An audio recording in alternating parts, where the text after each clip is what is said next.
Talks. Hello, everybody. I'm Lou Gonzalez. With me, with me, as always, is Allan and a Connor, but not the Connor that's normally here. We have reverse Connor. I'm the reverse Connor. Which plays into the first big thing we're going to talk about, kind of. So, I've been reading The Flash. I know, Connor, you have been reading The Flash. One you do, but I don't think you're caught up, are you? I did read The Flash, but I read a Christmas issue from like 20 years ago. But it was during the Wally West Flash. May he rest in peace. In What's a body funny bag. is I have like 3 Wally West Flash comics sitting on my shelf right now in wrappers. I'm never going to open them. Their Christmas gift from last year, and they're going to stay in those wrappers until the end of time. One of them's got a wacky ass cover. One of them it looks like one of the tornado twins turning into an ant or a cockroach. Oh, interesting. Yeah. Yeah, well, he's dead. We talked about that last week. We did like a whole thing of me and Alan going off on Heroes in Crisis. Real quick on Heroes in Crisis. Every time I read a headline about Heroes in Crisis, I'm like, that book into oblivion. I don't think I wanted to have anything to do with this thing. Yeah.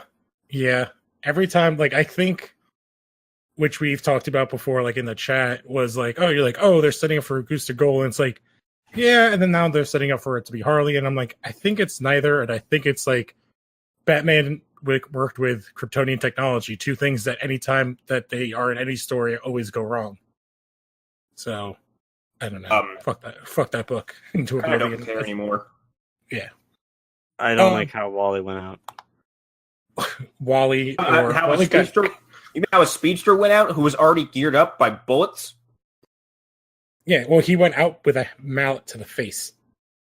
Oh, in the initial Heroes in Crisis 1, he's covered in bullet holes. Yeah, in the 3rd or 4th issue, it's Harley cracking him in the head with a mallet. Oh, for God's sake. Yeah. The fuck ever. Yep. But we can transition, segue to the current Flash run. So do you want to give like a quick entry into it, Connor? Basically, aren't they the forces introduced? It was during the Wally's return, right? And they were racing to... Yes. Hunter Zolomon came back after Eobard was blasted by Iris. Zolomon came back. Story. Yeah, everything was great up to that point. Even the Zolomon stuff initially was great. Zolomon came back. Didn't seem like he had access to his Still Force powers. And then kind of unveils that he tricks Wally into thinking he can go get his kids and family back from the timeline. He's obviously plucked from he's plucked from the Speed Force during Rebirth, and a bunch of New 52 timeline shenanigans going on, like storylines and people from that time period are missing. I'm trying to think, did this start in the Justice League book? Because they have like Baby Turtle. Remember Baby Turtle is running around? I think it started in Rebirth when Barry pulled Wally from the Speed Force.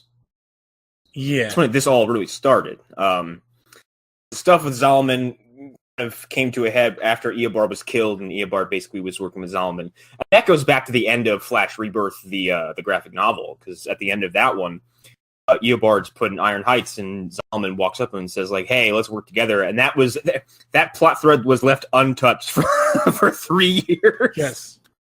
Because longer than that. Eobard got... Rebirth was 26. A decade. That was 09.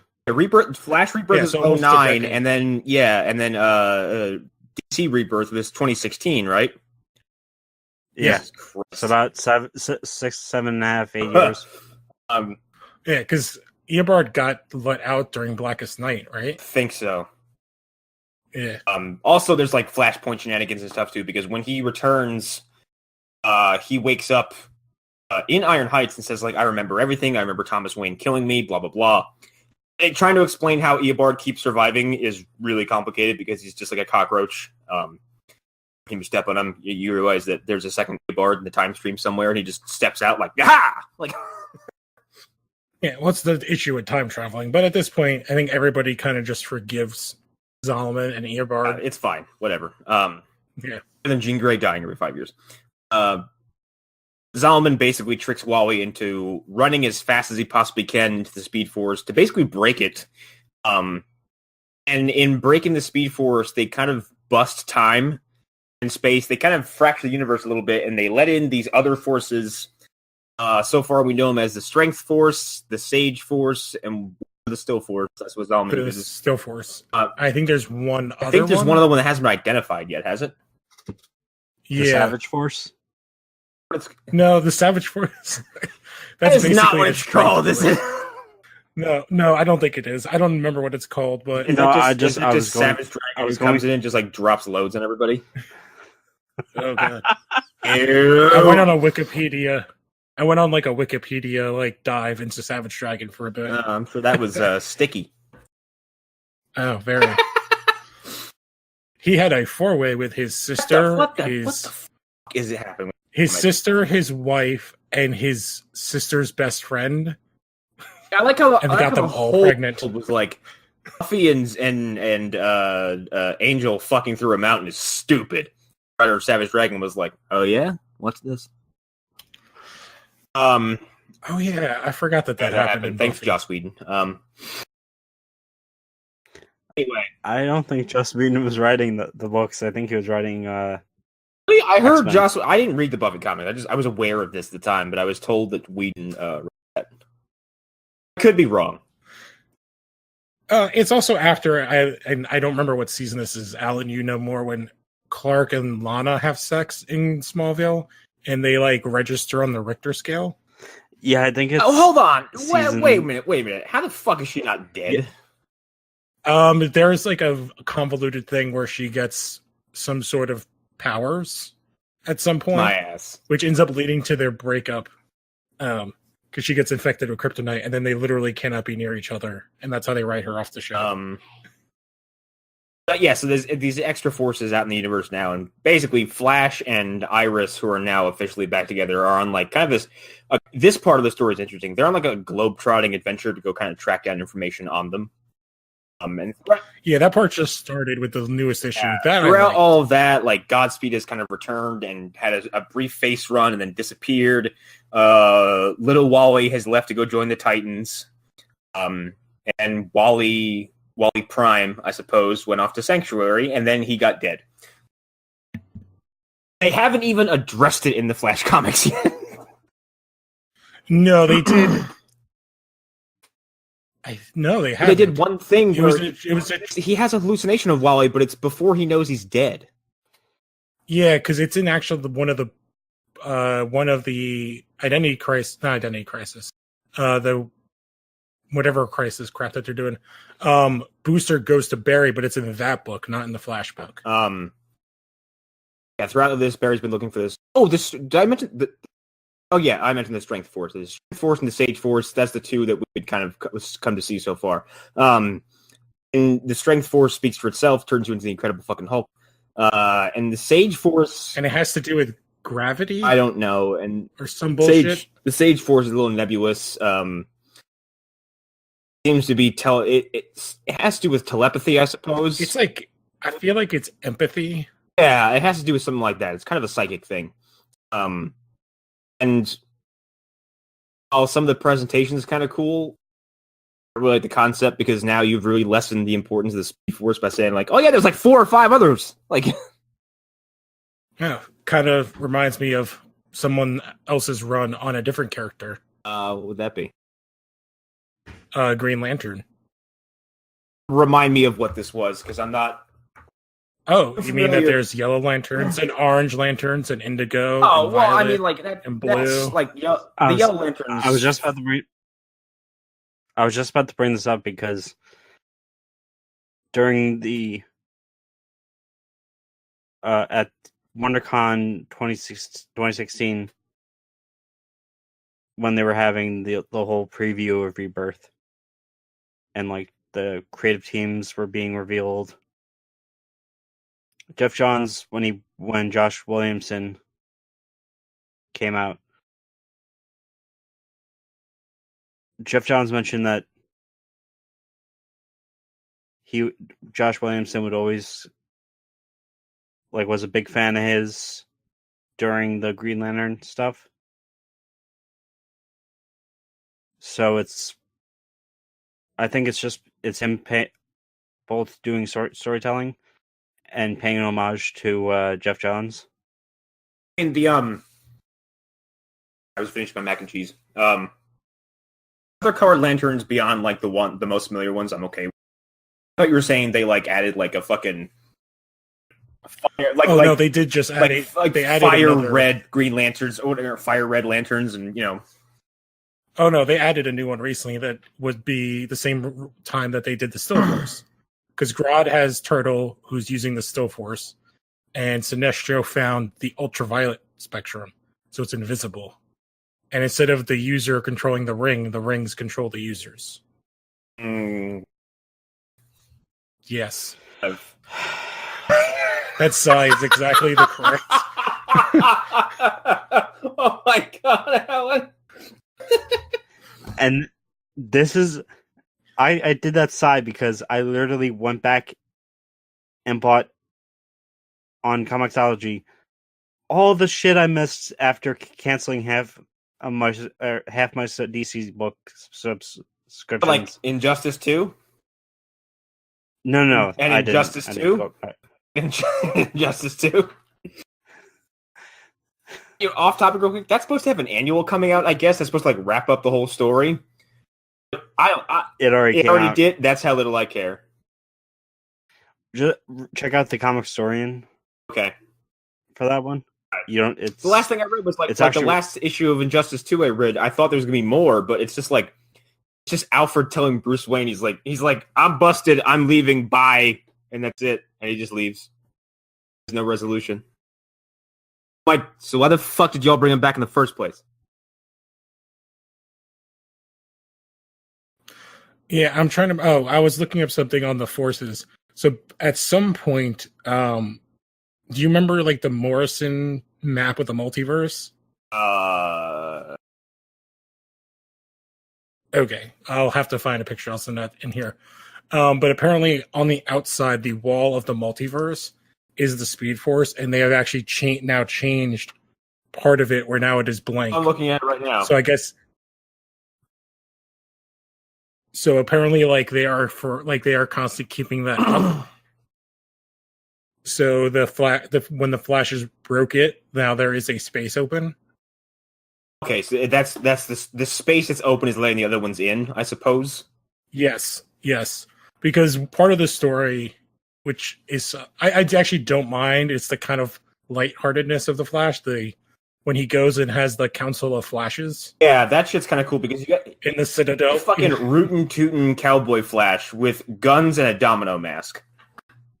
My favorite's the Turtle from the cartoon universe. Yes, where there's Super Bunny, and I can't remember what the turtle's name is, but the fact that there's a turtle that's a speedster is the best. Okay. Wait, was this pre or post Council of Walls? The Council of Flashes has been around for forever. Yeah. It has to. It's the same thing where there's the Council of Supermen, where there's the multiverse thing. It's back way before Multiversity. I think is another Morrison thing. And he was writing. There's a space. So the two people that I always see what you're looking. I don't think I've ever laid eyes on this thing before because there's. He created that. The Speed Force wall is on the outside of all the Earths, and then outside of that is Apocalypse, the Pit, Underworld, Dream, Limbo, Nil, New Genesis, Skyland, and then there's the Source Wall. Yes. Assuming the Source Wall is the wall of multiverse. The Source Wall is what they broke in Dark Knight's Metal. Okay, yeah, that's right. So basically, this thing, it shows... I'm going to pop in here for you, Alan. So, this is how, the fourth world, the New Gods and Apocalypse exist outside of all the other... So there is only one dark side. There aren't, 52 dark sides. It's actually a very... Yeah, I remember when I was telling Connor, or I was talking to Connor about... Not other Connor. About the deal with Earth 2 and the High Father letting Darkseid have that Earth. Gave him an Earth. Well, I do think it's interesting. If you look at the image, they actually show the reader at like the top thing. Oh yeah. Okay. Yeah. Oh, in the overvoid section. Yes.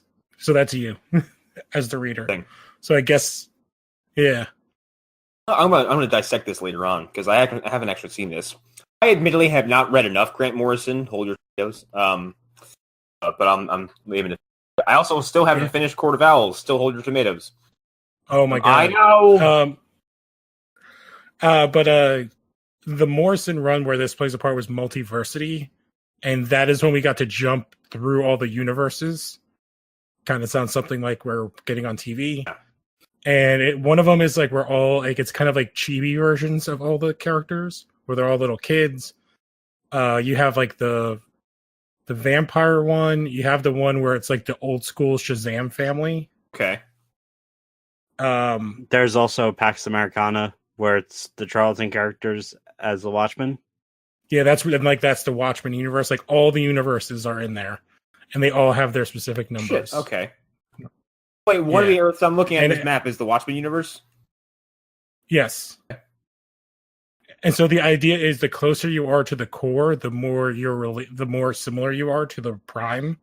And as you go out, the more bonkers and so the Rock of Eternity is the fun. core, basically, the House of Heroes? Yes. Okay. So like the cartoon universes are like the ones that are really goofy are on like the very, very outside. So like you see Earth 10 is Earth X. So that's the Nazi one. It's like all the way on the outside. I'm glad that's there. Yeah. But then you see like there's a bunch of question mark ones that they have not filled in at the time of this. Yeah, and there's 52 here, I'm assuming, right? Yes. Because in DC, there'll always be 52. It's their magic number. Yeah, I don't know why that is the magic number, but it's... Because they did that 52, like the week thing. 52 weeks in a year. That's where everything came from. That's what it is? I mean, I know that like the new 52 was a thing, and then like it seems... No, yeah, before New 52, there was a run called 52. And it was all the books. Every book jumped 2 years in the future. No, 1 year. 1 year. And then every week there was a book that was explaining to you how you got to that point. Okay. And for those listening, I had a very long stretch of time where I just wasn't reading and got back into comics kind of during the last years of 52 as we knew it. Yeah, I got in Green Lantern Rebirth. That's when I switched from Marvel to DC. And like, I think my initial jump back into reading itself was like when The Dark Knight Rises came out, because that's when I decided to just go pick up a bunch of Batman books and just fucking blast it through all of them. I wasn't reading anything new for a long time after that. So I came in I came back in as 52 was winding down and we weren't approaching Rebirth, but it was probably being discussed and it was going to happen. And I stayed away from Marvel for a while. I still stay away from Marvel. So. Yes. So basically, whenever we do an episode where other Connor is it's mostly like, please sell me on Marvel. Tell me what I should read their stuff. Wait, him? Yeah, him, because he's a Marvel reader, so. So is Joe from Movie. He's very open to the idea of reading DC stuff, and I showed him the church fight from Crisis on Earth X, and he was like, the fuck is this so much better than all the trite we're getting in the movie theater? I know. I shared the same thing in our group yesterday, I think. So to get into that. Yeah, but back to like the Flash stuff that we were talking about before it led to this whole conversation. Everything around the forces is okay, but I don't know. I don't really dig the whole thing. It's not terribly interesting. To me, it's very unimaginative. Well, yeah, because like it's just, hey, here's a strength force. They make people strong. Yeah, and like I like the idea of giving powers to like special powers that meet the Flash with the rogues, but they already did that. They did that in New 52, where they all like fused with their weapons. Yeah. So like I've seen it. Like Trickster got a hold of the strength force and became like the Incredible Trickster, basically. Although the art in that book was fucking rad. Yes, and they did bring back the original Trickster too. At the end of that book, the original Trickster rolls up, and I'm assuming that has something to do with the rebirth stuff going on, which also ties into Doomsday Clock. And then like the arc right after that was Heatwave gets infected with the Sage Force and draws Barry and an officer at Iron Heights into his personal world of fire, where he's basically a demigod. His scars are gone. He's basically just this kind of entity of fire. Talk him off the ledge, so to speak. I'm just picturing Dominic Purcell doing this. Yeah. Flash. That's the one thing they haven't done of like all the characters looking like their counterparts. Like if he does not, he still has like he had all the scars like covered in very scars. Deadpool-esque. Yeah. Except at the end of that book, he is healed. Yes, because I think he uses the Sage Force when he's got control of it to less heal his body. The Sage Force is like an ayahuasca trip where you get like a ton of therapy. Yes, but it could go really good or really bad. Because basically, he brings in the two people that he thinks could help him, being the Flash and the one person in the prison. Yeah, but he inadvertently turns the whole thing into a hellscape because he's just so fucking angry. Yes. But it all, and then the Sage Force is like a literal demon on his shoulder. Yeah, but and that's like it ends up on the right side of things, and Captain Commander Cold from the future, who's around right now, kind of helps out, and so does Iris. Yes, which I actually don't. I like him in this. I like Commander Cold a lot. Yeah, because I love the fact that he's like, you're an asshole, Barry. You just screwed me. I can never go home, and now I'm stuck in this like caveman period. And Barry's like, tough shit, bro. Yeah, and he's like, and I can't. He's like, my existence screws up the future. He's Wait, like, is this Commander Cold from Dastardly Death of the Rogues? Oh, it's Commander Cold from 2136. Yes, it's from the Eobard Thawne time. Basically, period. There's the rogues are cops. Yeah, well, kind of like there's police and there's SWAT, and then like the people who are on like the SWAT teams who prove they have some sort of an edge get like a rogue upgrade. So like this dude, I can't remember his name, was trying to stop a bank robbery, and like it was like the elongated monster or something like that with the villain. Yeah. It's like it's a twisted version of what Ralph used to be. It's like it was the elongated demon or something like that. And instead of waiting for backup to arrive, I can't remember Commander Cold's real name, but he just runs in and basically in an attempt to save as many hostages as he can, he just guns down the elongated demon. And I could be getting that name wrong, but I haven't gone back to that book in a minute. I don't remember, and it also reveals, I believe, that when he goes in, like he had already killed like a half the hostages or something. Yeah, so he was furious because the cops wanted. Yeah, so the cops wanted to wait more, and he's just like, "You guys are assholes. Like sometimes you just can't." Yeah, and I guess he's pulled aside, and someone says like, "I need someone who's got like the who's got the killer edge, who's got like ice water running through." But yeah, a bunch of cold puns, and they give him a new Captain Cold setup. Yeah, but the reveal of that person is actually Hunter Zolomon. Oh, that's right. Yes, because he's the guy that's running the whole. Yes, that's right. Police. Yep. Forgot about that. Yes, because he's the time judge. Huh? He looks like Baron Zemo, but it's in like gold and red flash colors. Empire that crumbles from within. Yeah, that story is just like, it's fine. I think they're hopefully with this traveling the world stuff and taking Flash out of Central City. Because I think that one issue was interesting when he's like running through the streets. It's like, oh, there's like no sidewalks here, and everybody is like super crowded. He's in China, so he's like, excuse me, pardon me, excuse me, and he's just like bumping through people.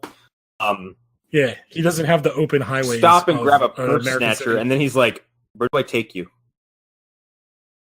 Yeah. I will say the villains of that issue are dumb as fuck, and I don't care about them. The Gemini. Oh my god, they are really annoying. they are Adam West level villains. They are fucking Wonder Twins levels, like stupid shit. Except that they're lovers. Yeah, and I'm not into it at all. No. Speaking of that, they're ninjas too. Mark Russell is going to be writing a Wonder Twins No, I didn't miniseries. ask for this, so Are they Wonder Twins like the Super they Friends? Wonder Twins Where- like Scarlet Witch and Quicksilver. Because They the are the Wonder Twins.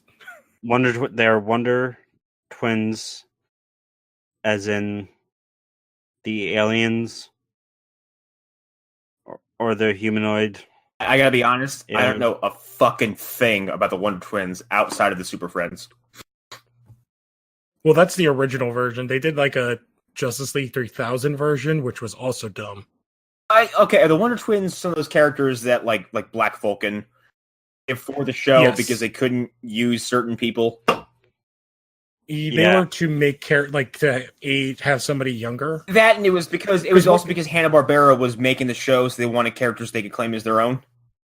Yeah, that's why they have like a pet monkey that And doesn't belong. and that's there. also why Black Vulcan can show up in shit like Harvey Birdman. Yes. Okay.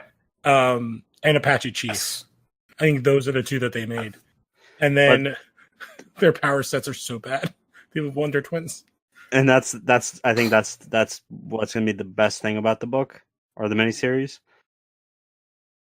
Mark Russell basically is a satire writer. Oh, okay. Oh, okay, so that's actually kind of hilarious. Yeah, because one of them, their power is just to turn into different forms of water. I remember an old Cartoon Network advert that made fun of them, where it was like, No, it's a Harvey Birdman episode because one of them turns into Wonder Woman's bathwater. okay, no, I've seen that one, but there's an old Cartoon Network advertisement where, like the girl turns into something useful, and the guy just turns into a bucket of water, and he just goes off. He's like, how come you turn into a lion? I turn into stuff like ice cubes, or right now a bucket of water. It's not fair, and I hate it. And he just hops away as a bucket. Like, find that I will definitely hunt it down. You want to pivot to the Doomsday Clock? I wanted to go to one other thing that I was reading before, because I think we're going to talk a lot about Doomsday Clock. So I picked up this week. I went to go get A Case in Emerald, which I already talked about, and I wanted to pick up another Neil Gaiman book. And they had this one. It's called Likely Stories, and it's kind of there's like 6 short stories in it that kind of you're listening, that like the author goes into a bar and kind of telling stories about people that he's met in the bar, and it's very Twilight Zone-y, where it's like pseudo horror. So there's like one is like a guy who has never really had sex and thinking he's getting VD. And then have you ever heard of it's not Phantom Limb, but when you think your limb isn't your own? Oh, they talked about this on Legion. Fuck, what is it called? Yes. So it is basically he gets like a venereal disease, and he's like, well, I've never really had sex, so like, how did I get this? And he starts slowly thinking that, and then his doctor's like, yeah, you're being weird. And then at the end, it's like, did he actually get taken over by something? Because it's like a VD with like, oh, it's like a catch-all thing. So it's very Twilight Zone-y, and that's just like one of them. There's one with like an old woman, and like guy sees his friend and like telling the story, and this like creepy old woman. It's really interesting, and it's like hard to explain, but it's very Twilight Zone. So if you like that kind of weird, like, I guess that's like sci-fi, but like sci-fi horror, and you like Neil Gaiman, you will love this book. So I'm sorry, just say this. Written by Gaiman. I'm sorry, Emerald shit. Having a brain fart. Studying Emerald is Neil Gaiman's like Sherlock Holmes Cthulhu book. Right. And so I was picking that up, and I got this other Neil Gaiman book. It's called Likely Stories. Okay. Sorry, everyone. I'm in between insomnia and work. Okay. Yeah, I can give you like a quick. It says, these dark and imaginative tales feature an odd and subtly linked world, bizarre venereal diseases, a creepy old woman who feasts on raw meat, a man obsessed with a skin model from a magazine, and a story within a story about ghosts. Okay. Didn't you talk about this on the show prior, Lou? Where you said it's like Neil Gaiman channel doing like Stephen King stuff?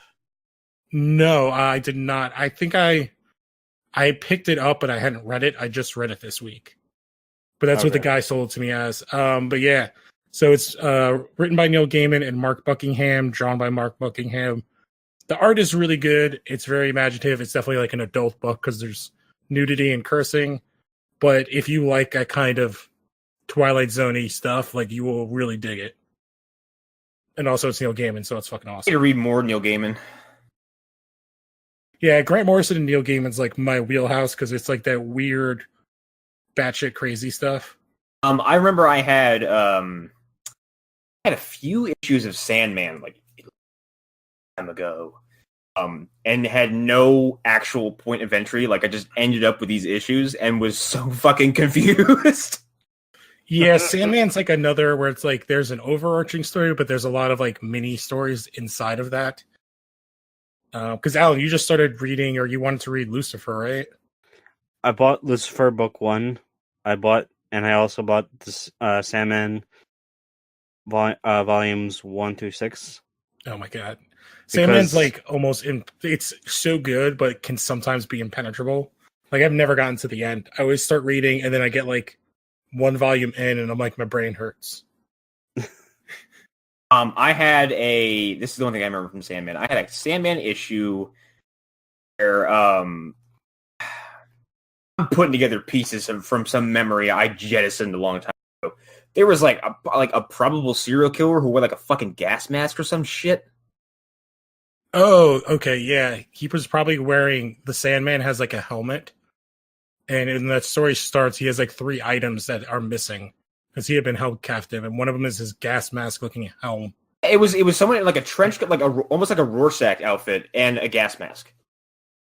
Yes, I think that's like one of the early parts of it, and then there's like a con for serial killers.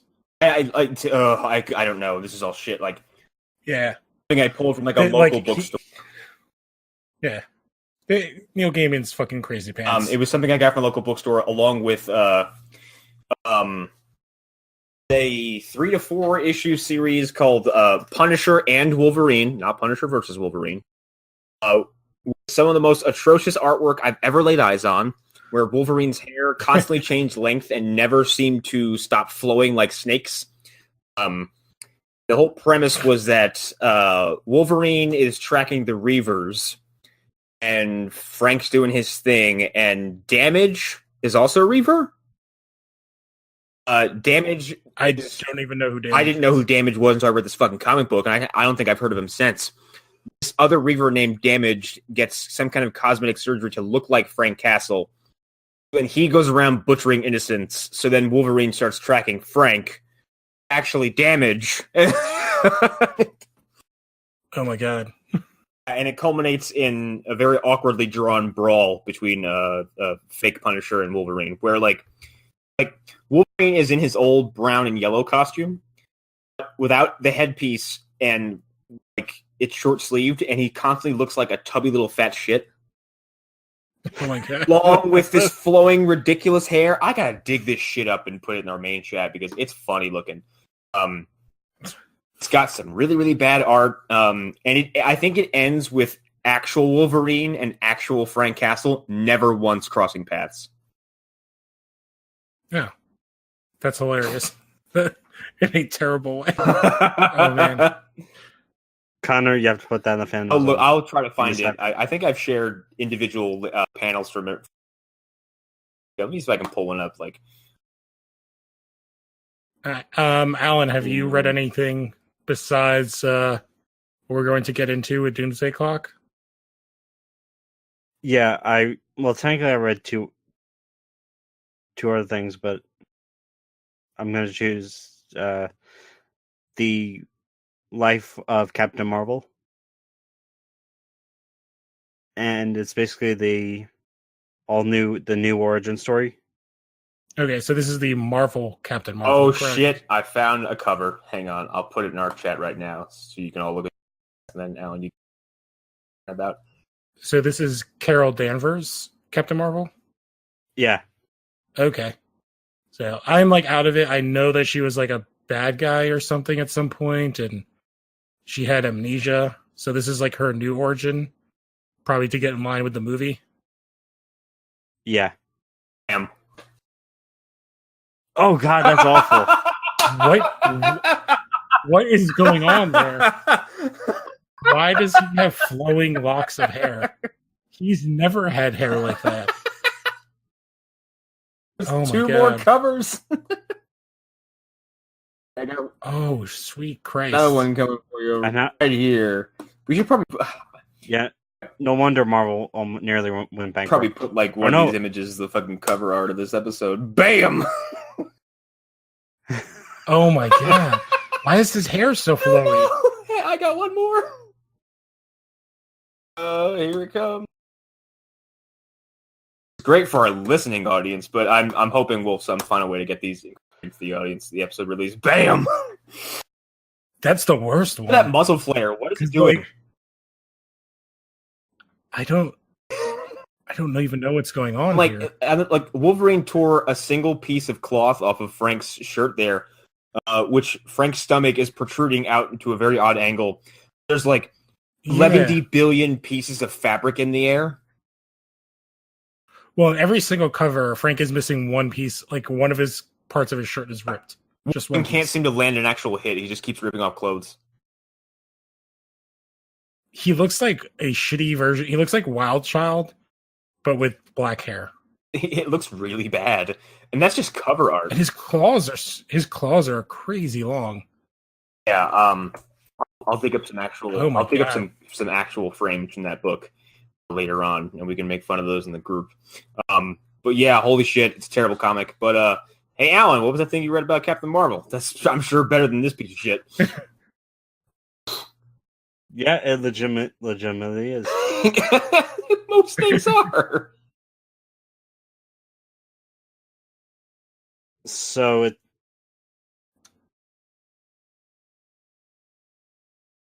it starts off, well, first I'd say the art is phenomenal and looks suspiciously like young Carol Danvers.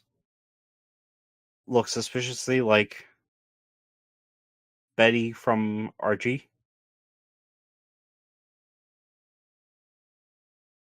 She had more of an attachment to Archie to really kind of proper frame of reference for that. So she just has like that very young, like ponytail, preppy cheerleader look. More along the lines of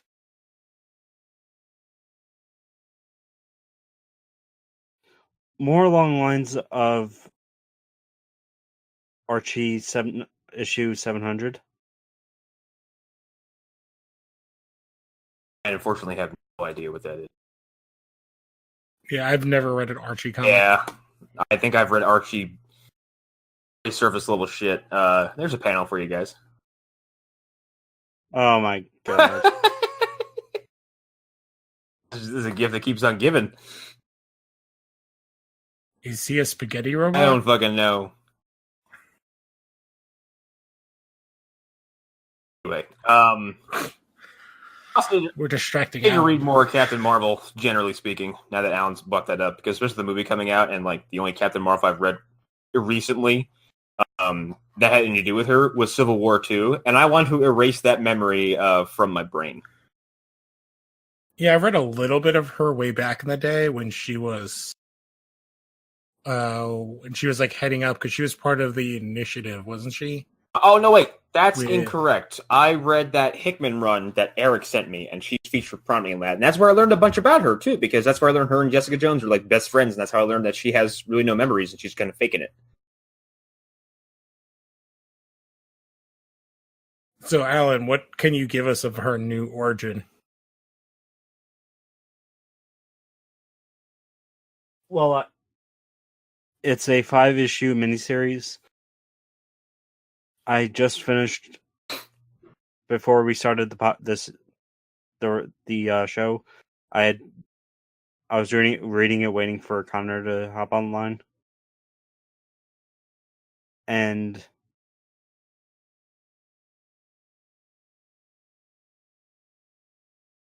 Carol is having flashbacks to her childhood and her terrible father,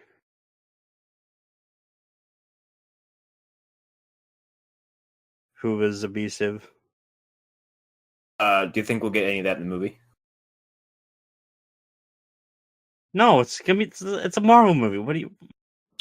I think they could What definitely does that even imply. mean? What, that those movies don't go into the dark territories? Did we watch Bucky beat Tony Stark's parents to death? Very gently. Yeah, with his, He gently gently beat with him. his That's actually kind of a worse way to gently die. with his metal arm. Here, Miss Stark, I'm going to gently strangle you to death.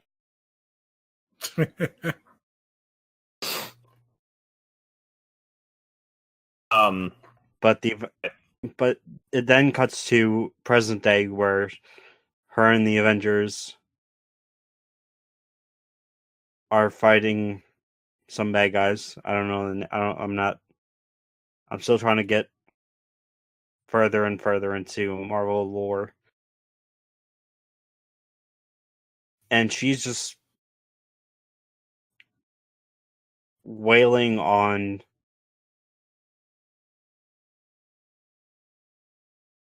a villainess. And it gets to the point where she sort of pulls a Dragon Ball Z and grabs the villain or one of the bad guys, and they both fly, or they both plummet into the ground, and it ends up with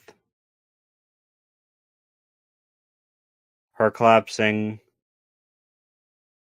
Tony running, her and Tony having some discussions about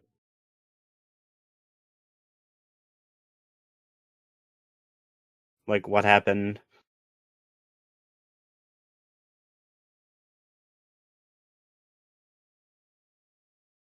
And she decides to go back home to Boston.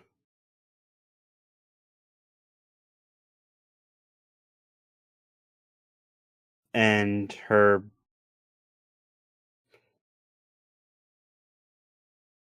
she sees her mom, she sees her brother.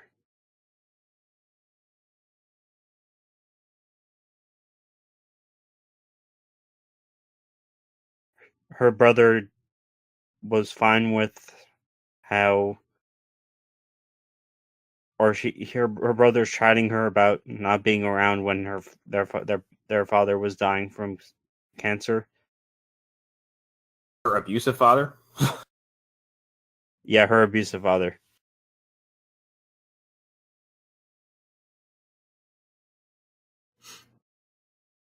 And she tries to apologize to her brother, who's at their father's grave, or when they're at the when they're just talking in front of the tombstone.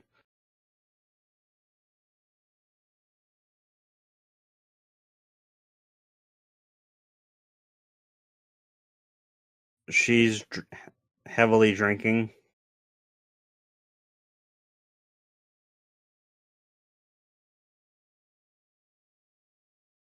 Oh no! Her brother's heavily drinking. She's pulling a Tony. Yeah, demon in the bottle. See, like that always confuses me because, like, if you have superpowers, how can you get drunk like that? Kind of never makes sense to me. Yeah. Well, her brother storms away and leaves. And Carol does a quote unquote badass thing, and just like it's this big headstone that has her father's name on it, Joseph Danvers. She just punches it and breaks it.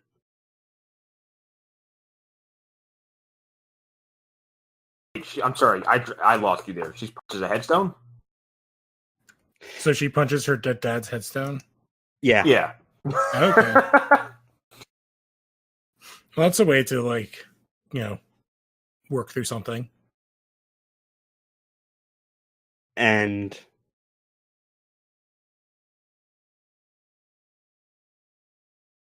her brother drives off, accidentally gets into a really bad car accident, suffers brain damage,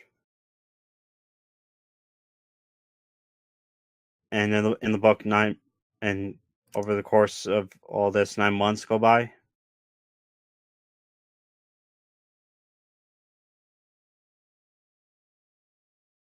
And Tony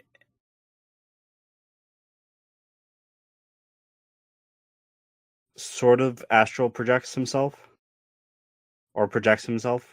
there.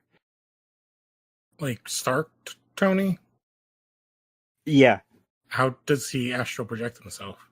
Like a hologram? Or is this like, isn't Tony like a robot or something right now? No, this is in the current Avengers book. They brought back after the end of Secret Empire.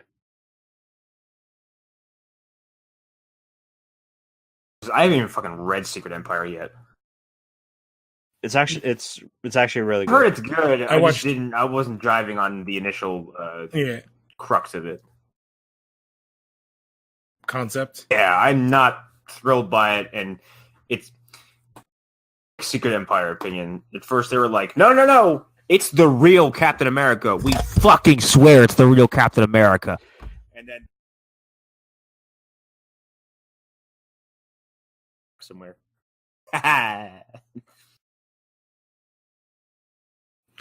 Yeah. I watched the the comics explained video on it.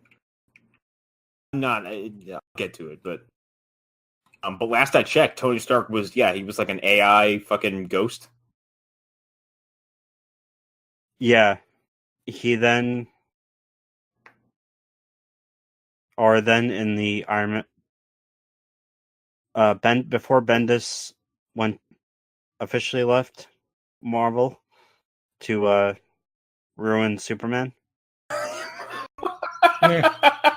They've been on a path to ruin Superman for a long entire time. plot breakdown. You should have done Bendis. I don't like Kingpin, okay?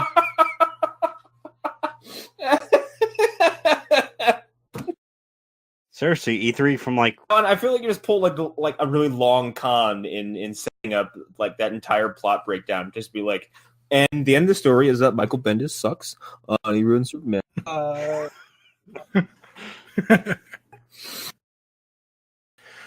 no, in the Iron Man books. So books I've never touched. Yeah. The last storyline for Riri Williams before she comes back in the new Ironheart ongoing is the search for Tony Stark. Okay. Okay. Well, it definitely sounds interesting, the Captain Marvel book at least, and it kind of gave me a raised eyebrow. Maybe I'll take a peek at it. Yeah, it's written by Margaret Stoll, who I don't know of. I don't know. I haven't read anything she's written. And I'm pretty sure the art is by Carlos Pacheco. That name's not familiar to me. So Yeah. he was writing Occupy Avengers, the Clint Barton road trip book, where it's supposed to be very So it's hard traveling heroes with Hawkeye. Well, it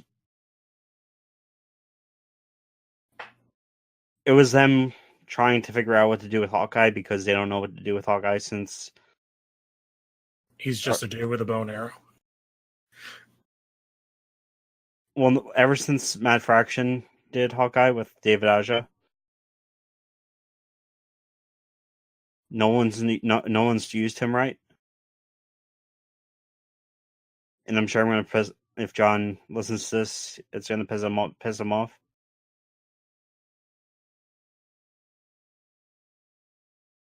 Because of West Coast Avengers.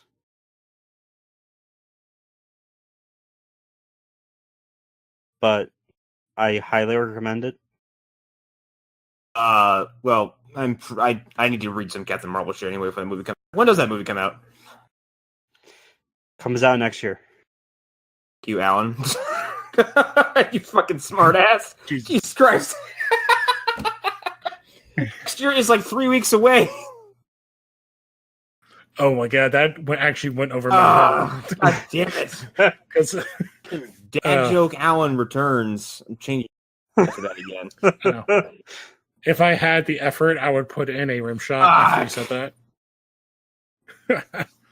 But I next think year, horror.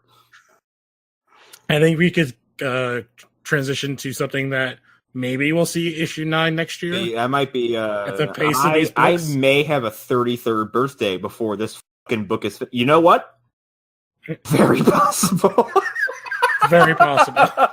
That's so upsetting. So the book that was supposed to take 1 year, maybe 2, is going to take 5. Doomsday Clock. So issue 8 came out this week. Okay, let me push up. I just need to push my glasses in and say, well, actually, issue 9 is coming out next month. Fucking liar, and I don't believe you, and I'm suing you. Then, wasn't issue 8 supposed to be out in September? Yeah. Yeah. And there's about 3 to 4 months in between each issue at this point. And the story feels like it takes place over 1,000 years. Okay. Here's the thing about Doomsday Clock. Connor's not tired or yawning because he's tired. He's yawning because we have to talk thinking about how long Doomsday Clock has taken. Doomsday Clock has taken. I thought you were doing. Doomsday Clock has taken years off my life. For a story that I was so fucking excited for because I love Watchmen. I kind of love the idea of not permanently merging the Watchmen and mainline DC universes, but having some kind of event based around particular figures in each side of things. It's interesting. And then the comic came out, and the first issue was interesting, and the second issue was interesting, I guess. Then 3 came out, 4 came out, 5 came out, 6 came out, 7 came out. I have given massive as shit after each issue because nothing has fucking happened. Am I wrong in that department? No, nothing has happened. No, the most we got was 2 new characters that I actually think are interesting. I like Mime and Marionette. I fucking hate Mime Marionette. Oh my god. Oh, really?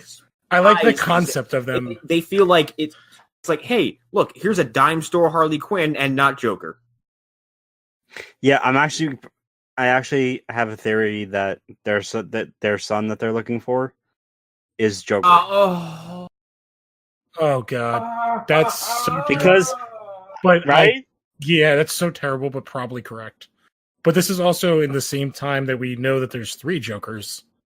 Yeah, their Joker or their kid is going to be the Killing Joke Joker or coughed up a lung here. Death of the Family Joker. But also, I guess the only other thing that happened was comedian murdered all of the Batman What the rogues. fuck? No, he murdered. He murdered practically everybody that was in that giant area. They fucking gloss over him just popping DC villains in the face. Yeah, the only one that comes out is Joker. And Riddler. No. He shoots Riddler in the thigh. Okay. So Riddler's just Here's named? the thing. Here's one of my biggest problems with Doomsday Clock. All right, Rebirth line, the Rebirth, event, all supposed to be leading up to Doomsday Clock, correct? Yes. No. Yeah, And Doomsday Clock Rebirth, Button. I know, but I'm not saying. I'm saying that the current continuity is supposed to lead to this event. Yes. Okay. The idea of actually going all the way back, Flashpoint to New 52 to Rebirth is all leading up to Doomsday Clock. That creates even more confusion.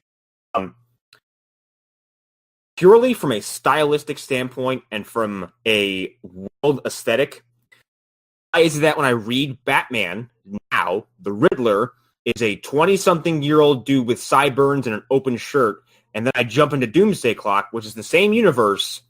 Riddler all of a sudden looks like he is the 60s Riddler, complete with like balding head and stupid-ass pajama outfit. Yeah, he's like current timeline, he is a hipster. Joker doesn't look like he does in the fucking in the mainline comics. I'm like, why are we? That gets away with again. Why are we pissed at metas? That hasn't been explained. Why are people distrusting of Batman? Like, I'm supposed to be reading this event as it's coming out. Well, I'm reading this event as it's coming out, and I'm reading current line DC comics, and it's like there's a valley of disconnect between the two things. Because this Doomsday Clock takes place 5 years in the future of DC. That's very poorly established. Yes. Yeah. Well, and then by the time we get to the end, it'll be more than caught up. It'll be in the past. Also, by the time this run finishes. How many issues in Doomsday Clock? 12? 12. And we're 12. at 8. So we have 4 Every more. single facet of the button was meaningless. Everything. Every single event in the button didn't affect this story whatsoever. Why did you do it in the first place? Why have these tie-ins? Because none of these tie-ins have affected this story one bit. The only thing that they did was the Superman tie-in led to them retconning away the pre-New 52 and New 52 and made them one being, which apparently they're bringing back some New 52 characters. Maybe. Yeah.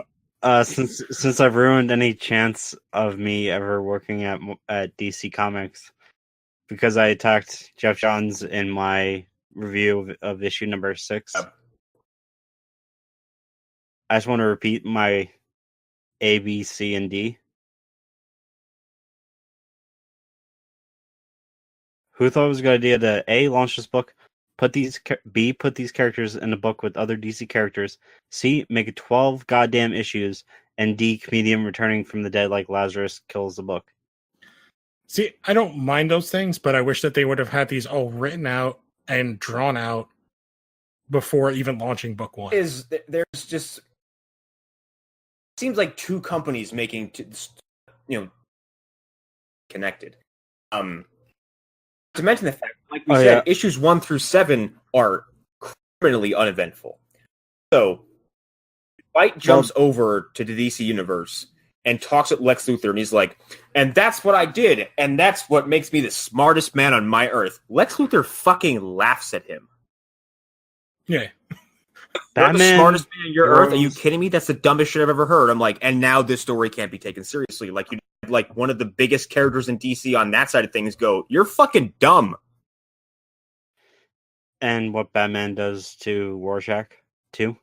I kind of understand what Batman does. But at the same time, it's like, dude, you're Batman, and you should kind of know that, like, there's weird shit afoot.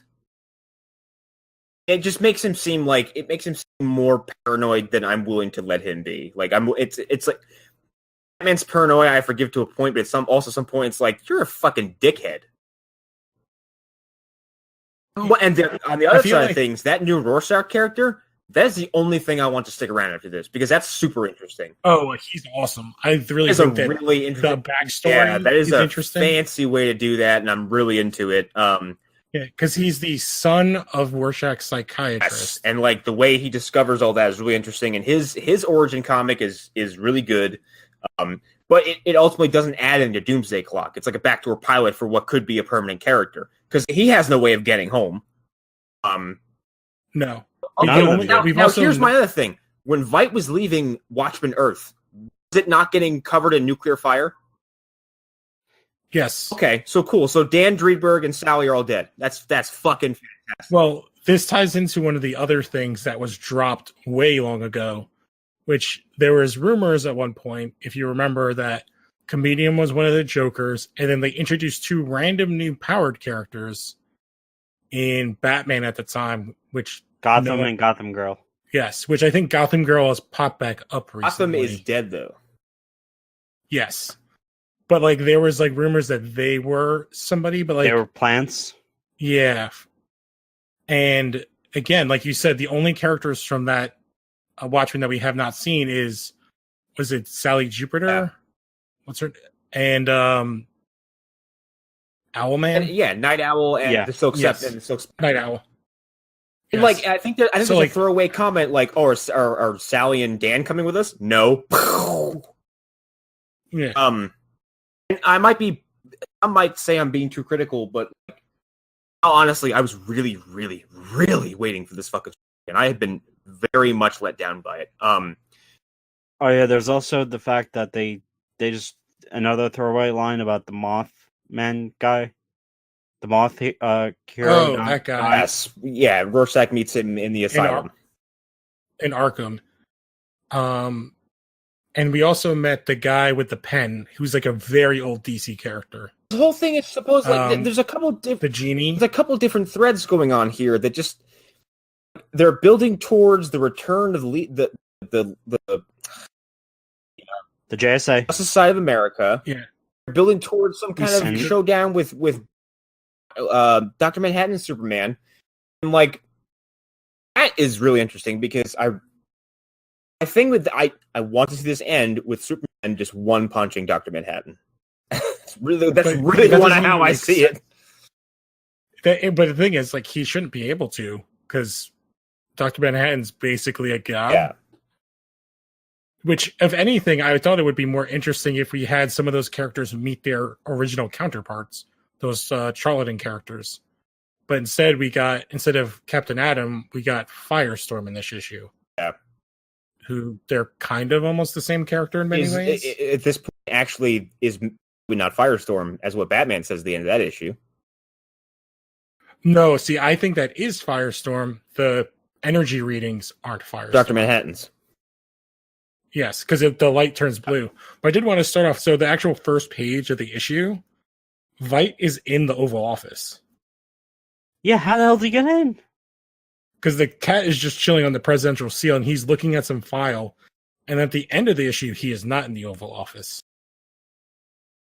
Oh, and the cancer that he said he had, he does not have. He just lied about that.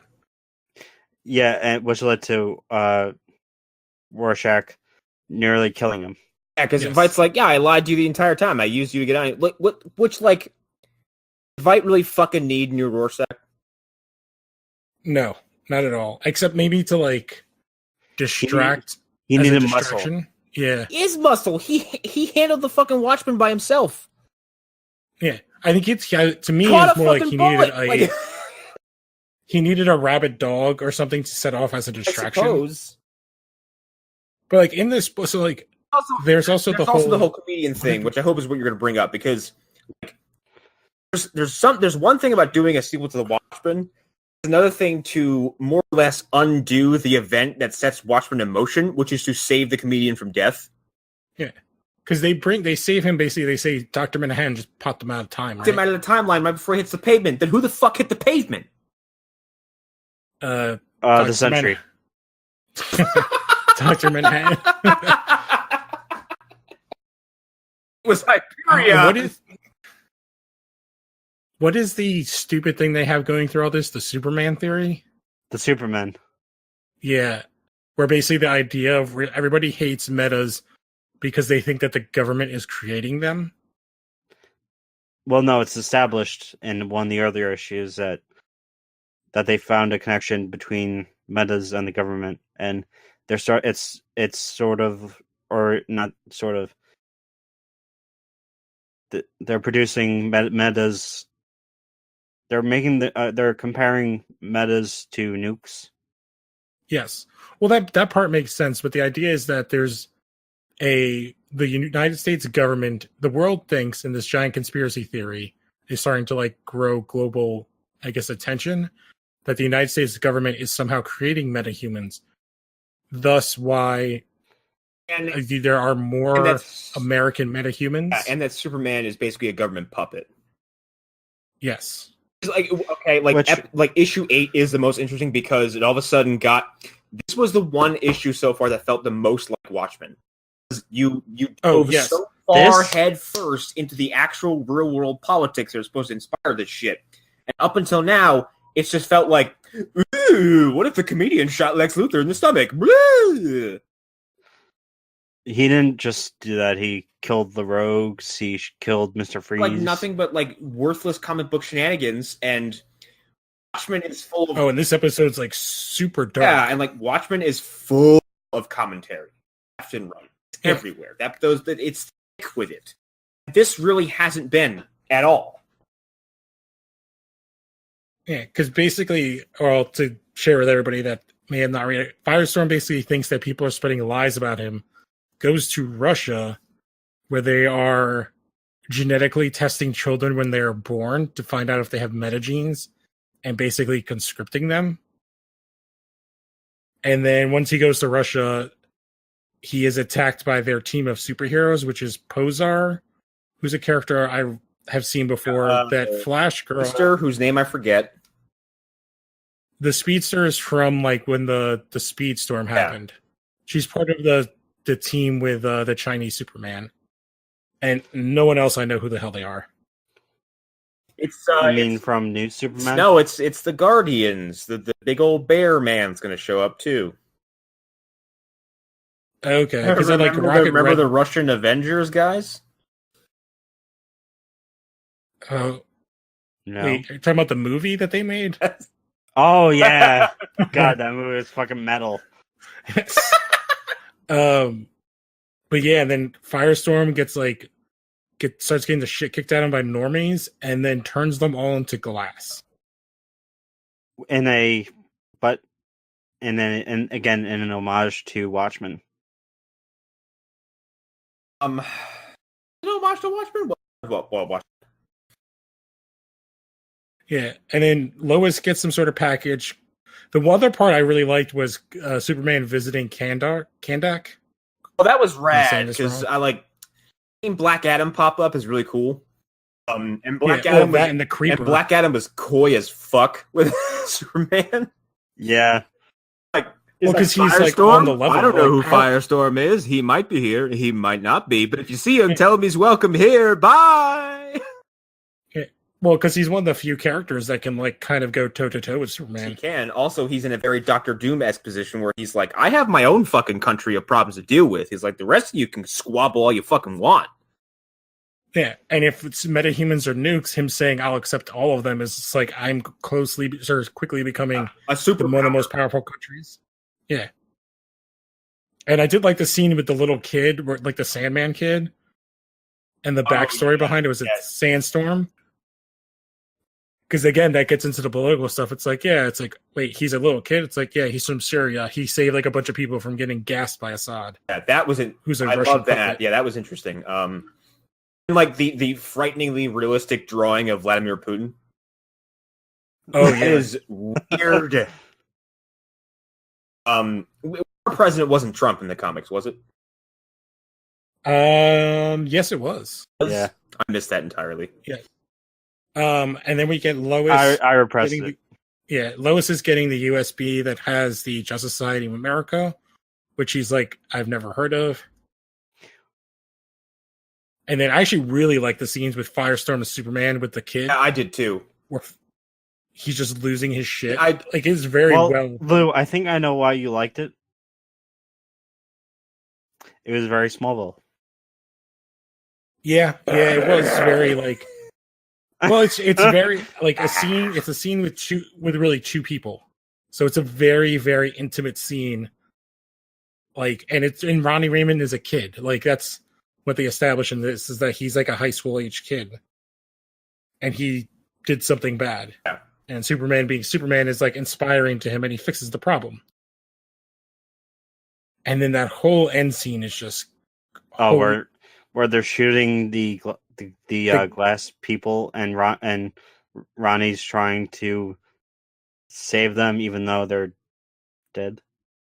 Yeah, well, he can fix them, but I do love that they this issue is great, and I like the between Lois and Batman watching the footage, and Batman's like stop, like calling him and like, Clark, stop it! What the hell are you doing? You can't pick a side. You're gonna make everything worse. You know, this is basically a comic book version of a Telltale game. Putin will remember that. Yeah. No. Superman has picked, or no, with like the choices. Superman has sided with America.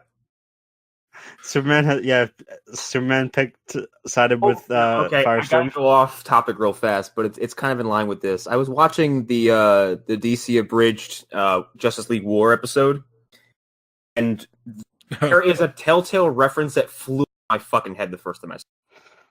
It's towards the end, resuscitate Superman. Somebody mentions the fact it's like, God, what's he gonna do next? Run for president? And Superman sits up in the top of the screen and says, Superman will remember that.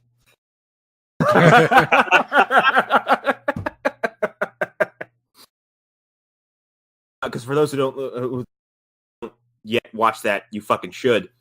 In later episodes of that show, in their timeline, Superman runs for president as their Trump analog, and he is actually worse. He's so much worse. Yes. So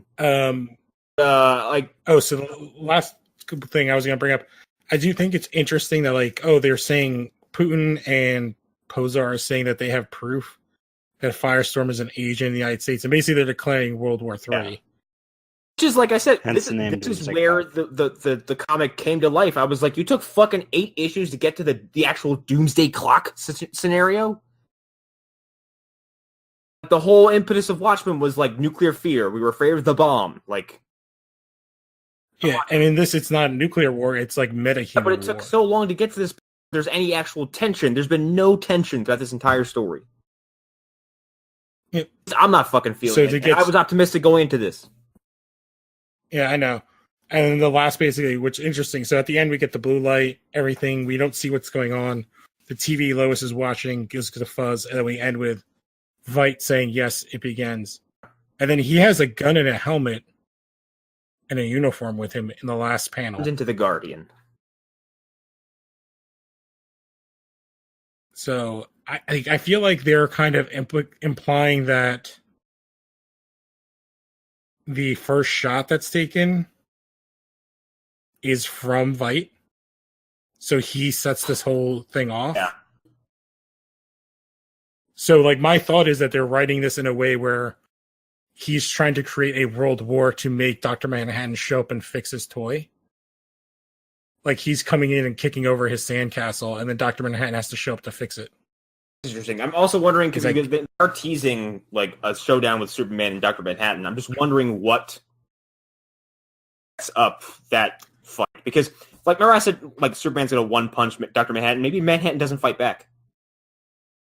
Yeah, my thought is because Dr. Manhattan doesn't need to fight back, so he's just taking the punches, and then it's more of Superman dropping morality on him and trying to connect to him, being like, hey, I'm not human. You can still not be human and have humanity type of thing. Yeah. Or maybe Superman gets the upper hand. He's about to kill him, but then just goes, friendship. What? And he fucking gives him a cake. Oh. Yeah. I think I did just remember. There's one other little piece we forgot that connected to the Flash. Iris has memories of pre-New 52. She does. She's the only other character I think that really has them since now Wally is dead. Yeah. What about Linda? No, Linda doesn't remember anything because that was why Wally's wife. No, I'm joking. Oh, okay. Yeah. That's why Wally went to Sanctuary. Yes. Yeah. Yeah. So that was the thing. Oh, there's apparently, or word is there's going to be another button-like thing but in this, instead of being Doomsday Clock and stuff. It's just going to be with Sanctuary. Fuck that story. Like, I don't even know how much there is to say on this, like, on Doomsday Clock more. Like, here's the thing. like Okay, you said, here's Connor, the thing. it's- When this story ends, I could do a complete 180 on this, and I could end up loving it if they come through in the clutch in the very end of the story. Mhm. Now, Well, the thing is, I think you don't need to read a bunch of those middle issues, Oh. like, at all. you could jump into issue 8, the most, and go, I get it. It's there, blah. Yeah. I already know how this is going to end. They go back to their world, and we're back to pre-New 52. Justice and Society their- of America comes back. Well, they've also been teasing that, I think, in Justice League. Isn't Starman there? And here's the thing, too. Like, remember how I said the button, like, had no effect on this? Like, Jay Garrick was in the button Jay and Garrick pops out of the fucking Speed Force to save Batman and Flash, and he's like, my name, Flash, and Flash and Barry's like, who the fuck is this? And Jay's like, God damn it. He just gets sucked back into the Speed Force. Yeah, because you need your anchor. No, he does come out, but then Dr. Manhattan swoops him away. See, I thought Yeah, didn't Dr. Manhattan killed Earbard in this as well in the button? But then Earbard popped back up. supposedly, but they never bothered to confirm that what's like in any way. We saw his skeleton. Oh, you see him die, but you never see who kills him. It's very But it's definitely Dr. Manhattan it's because he takes the button. very heavily implied, but there's never a shot where you see Dr. Manhattan kill Eobard, and there's never a frame that explains why Manhattan did it. But just the other thing I want to that I remembered because I've been reading DC for a while is that they have been planning this or teasing this for forever. Because it was like before the New 52, I can't remember which. It was a Green Lantern book, and they're talking about the beginning of time with Krona and stuff. Oh, And Blackest Night. I think it's in Blackest Night. They show there is a panel where the Guardians do something and they watch the creation of the universe, and it is a giant blue hand that is the source that builds the universe. Oh. And they have said because that's John's run on Green Lantern, said that was a teaser then to hit this idea of story. Remember when stuff was just planned through issues instead of events?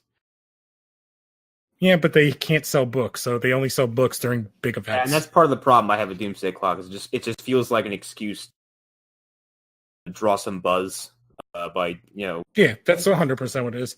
It's the same thing they do when like there's a wedding and there's a some big character's gonna die, and then oh no, now he's a Nazi, and oh no, now he's resurrected, but he's got laser claws. Like it's the same thing. They're headline grammars. Oh, we're gonna make a Hulk Wolverine. We're gonna make Hulk Wolverine. That is the thing. As much as I don't like And Doomsday Clock, I fucking detest everything Marvel is doing right now. Yo, you know that you're like 6 months away from Hulk Wolverine getting a symbiote. Oh my god. Because we got the spider. What was it? Who was the spider one with Spider-Verse that they had all the Spider-Man? Then we got Venomverse.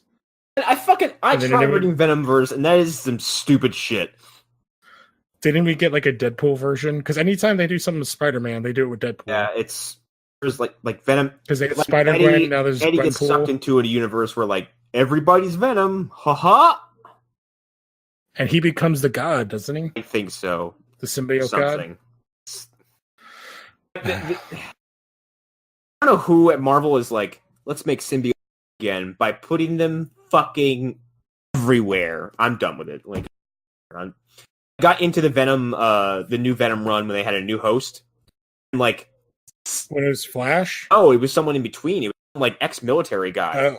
And, like 6 issues in, Eddie just bamboozles this guy, takes his suit back, and that's it. That's the end of that guy's run. Oh wow! Because yeah, like I've seen some stuff from the Flash run. I like Agent Venom. Like that's an interesting. Yeah, it was like after the suit left Flash and wasn't with Eddie, and the suit itself was distraught and sad, and it was like because they literally need somebody. Yeah, and it was like somebody. Flash Thompson showed us what it was like to be good, and we want to, we desire that partnership again, and it finds this dude, and this guy's he's a fucking asshole, and he basically bullies the symbiote suit around. It's Interesting. So it's like a abused wife. Kind of, yeah. Yeah. Well, that's like because we've seen now we got to see him. Jesus Christ. God. Because I think it was interesting when they had the Matt Gargan Venom. Like that was Venom Unleashed. He was just eating people all the time, and that was when he was on the Thunderbolts, and they were just giving people to Norman Osborn was literally just like having people delivered to Venom, who's the former Scorpion, and he would just eat them like a piranha in a fish tank. That's the Venom in Marvel Ultimate Alliance too. I just got to the point where you get to play as all the people, and I was like, I was like sneeze. I was like, I don't know if I want to play as Gargan Venom. Like, I want Brock back. Yeah, that's why I'm not as big of a fan of that game. I don't like the characters they give you in that game as They much. bridge the Civil War in a very insulting way. Yeah, which it's exciting to hear that we're going to get a third one though. On the one But console I don't fucking have. Yep, same here. I have to buy a Nintendo for a game. 4 fucking consoles sitting in front of me. You know what the Nintendo one I have on front of me is? The N64. Oh, it's the best one. I like the GameCube. I like the GameCube a lot. GameCube was fine. The Wii was extremely... It's almost like a separate entity. GameCube had some of the best wrestling games I've ever played. Day of Reckoning was awesome. And WrestleMania 19, where you toppled Vince McMahon's empire by throwing construction workers off of scaffoldings to their deaths. Yeah, that was funny. You throw them to an abyss, and then like the Undertaker just shows up out of nowhere and just starts attacking you as one of Vince's enforcers. Then you fight Brock Lesnar in a shipping yard, and then you fight X-Pac in a mall. I'm not making any of this up. Yeah, he's not playing the game. I'll throw a video at you when we're done, but I would like to wrap up because I need to take a shit. Sorry, same here. Clock. Oh! You gotta drop a mime and marionette. I appreciate that one too. Yeah, so we can wrap up. Do you want to do your plugs? Hey, cool. I get to plug other show. I have to plug this on another show. For those who don't know me or who are listening to this and you don't know who I am or aren't familiar with me, that'd be weird. Podcast network. But I also host a show called The Movie Dumpster with myself, Joe Lascola, and Sean O'Rourke, and we watch good, bad, and just god-awful weird movies.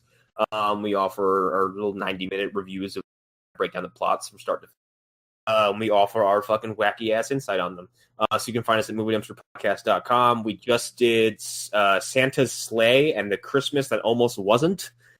We've got episodes like Bad Taste by Peter Jackson. We did 2000 Death Note.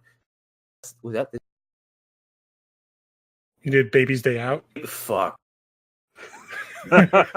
Did Baby's Day Out, and by the end of it, we have all lost our minds. I say the best episode you guys did were the Guyver episode. We did Guyver. We did Guyver 2. Good stuff. We have about 37 episodes out. That's year 1, and then after this December, okay, we're gonna do season 2. What's up? I saw that, or Joe posted that he was watching something. Are you guys doing Elves? Elves next year. Wanted to this year, but we had a different slate of movies set up, so we're doing Elves next year. I think our next slate of movies is going to be good. I think we're starting off our second season with Lawnmower Man. Oh my god, one of my favorite movies. There's so much to say about Lawnmower Man. It's going to be funny. Because it's so much. It's preposterous. Sometimes I was going to mention something that Connor said about me and about Lawnmower Man on Phantom Zone, but I'm not going to do that. Wait, what was it? I forget. I think you straight up asked me, "Are you like if I was?" Or you said something like, "Man, you're the real life Lawnmower Man." Oh, I don't remember what the context was. Yeah, out of context, that sounds really terrible. Like, here's the thing. No, I deserved it. Think about Lawnmower Man, like fucking Jeff Fahey plays like Fahey probably plays He's Simple the Jack. inspiration for Simple Jack, and like that kind of performance would not fly today at all. And even as that, he still gets and then everyone in the movie tries to molest him. Yes. That's Lawnmower Man. Pierce Brosnan's like, come into my basement and play video games. Yeah. To a mentally challenged man and a small child. The movie's so fucked. Anyway, yeah, so that's that, and you can find me in the Phantom Zone as well. Every now and then I pop up on Lost Horror Podcast with Arlen and friends, and I will more than likely show up in the video game or Lost Horror Games at some point soon. I am this network's Eobard Thawne. I pop up all the time, sometimes in conflicting timelines. You can't get rid of me. I am forever. Sometimes he shows up with a different face. sometimes he'll show up and be Canadian. Yes, that's very true. And every time I have a different face, Arlen or Hunter compare me to a different fictional character. Now I'm Arthur Morgan from Red Dead Redemption, and I'm not sure how to take that because he has a face like a fucking tree. Oh man, I just finished the chapter 6 right before this. I'm still working on it, but I'm also playing. That's all my plugs. Yeah, so I'm all over the place. All right. Here, I'll go next. Me and Alan also do a podcast on Smallville that comes out every Wednesday-ish. We're in season 2 right now, so check that out. We're also on the Phantom Zone all the time, and check out the Facebook group. Don't forget to rate, review, and subscribe on all your podcast apps, YouTube. Find us on Anchor. Alan? Yes. By the time you'll be listening to this, I will have been on the Phantom Zone Prime podcast. Or the Prime Phantom Zone podcast. Elseworlds. The one that started it. Yeah, for Elseworlds. I'll be making my grand return. And probably just try to make bad puns. Hi, You're the Punisher. Oh my god. You can find me on Twitter. Actually, no, don't follow me on Twitter. Your shit now? No, I just... You've realized that Twitter is...